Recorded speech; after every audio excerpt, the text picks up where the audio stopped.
Après des études en traduction et un emploi comme critique culturelle, Evelyne Côté devient bookeuse de spectacles pour Evenco. Depuis 2010, elle programme des groupes de musique à Osheaga, le festival le plus cool en ville. Rencontre avec une festivalière professionnelle qui élargit nos horizons culturels. Evelyne, tu es programmatrice de festival pour notamment Osheaga et le Sonic. Qu'est-ce que ça fait, une programmatrice de festival?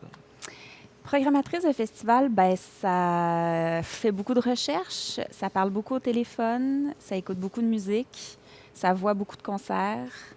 Et puis voilà, puis ça essaye de faire des décisions éclairées. Dans le cadre de tes fonctions à toi, pendant les 3 jours de chez Aga, comment ça se passe? Est-ce que tu réussis à dormir? Est-ce que... Non, ça, Non? c'est certain. J'ai jamais, disons qu'au sein de l'équipe, je pense qu'on est capable de fonctionner avec un 4-5 heures de sommeil. OK. Pendant une certaine période de temps. Je pense que c'est presque un prérequis. Non, c'est possible d'avoir, de dormir quand on est programmateur de festival. Là, c'est une question d'équilibre. Mais pendant le festival, ben, c'est sûr que l'équilibre, tu le reprends après.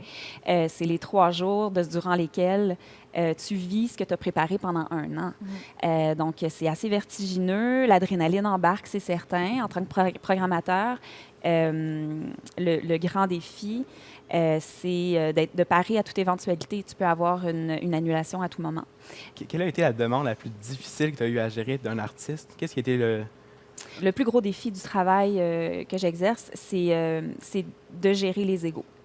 Ça, c'est certain. Tu sais, de gérer des cachets, par exemple, tu peux toujours t'entendre sur des faits concrets. Bon, l'artiste a réalisé tant de ventes de billets dans telle salle, il passe à la radio énormément. Tu sais, tu peux avoir une conversation rationnelle sur ces points-là. Par contre, tu sais, du côté, des fois, les artistes ont des attentes vraiment qui sont super, qui excèdent vraiment ce qu'ils peuvent valoir dans le marché. Et c'est là un peu que ça peut déraper. Crois-tu qu'un festival comme Osheaga a forgé vraiment la culture montréalaise?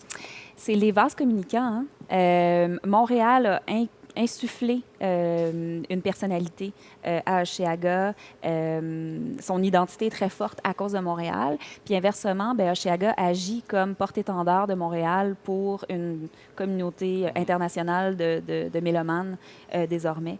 Donc, la communication se fait de façon constante. Evelyne, je voulais savoir, pour faire ton métier, par exemple, j'ai une jeune fille qui veut faire ça plus tard. C'est quoi ton conseil, en fait? Je pense qu'il faut suivre ce qu'on a vraiment envie de faire. Moi, j'ai un parcours qui n'était justement pas prédestiné à arriver là. Et c'est de diversifier ses activités. C'est-à-dire que, tu sais, à la limite, j'aurais pu faire un certificat en comptabilité, mais de me lancer justement dans la comptabilité avec des artistes, des boîtes de gérance, puis tout ça, puis faire mon chemin, puis arriver là quand même. Dans mon cas, ça a été de passer à travers CISM, la radio étudiante, d'écrire des textes souvent pas très cher payés ou presque gratuits pour me bâtir une personnalité et puis une banque de contacts aussi. Puis les communications comme ça, l'écriture m'a amené à écrire sur la musique et ensuite de ça, la musique m'a amené à en programmer. Est-ce qu'il y a de la place sur le marché de la programmation pour les jeunes qui vont rentrer sur le marché du travail? C'est difficile à dire parce que c'est pas un métier vraiment qui est... il y en a pas beaucoup. Mais je pense pas que c'est impossible, tu sais, de se joindre à une équipe comme ça. C'est juste qu'il faut suivre sa passion, il faut continuer à écouter de la musique, il faut bâtir justement son réseau de contacts. Puis de fil en aiguille, on peut très, très certainement y arriver. Là. Merci. Cool.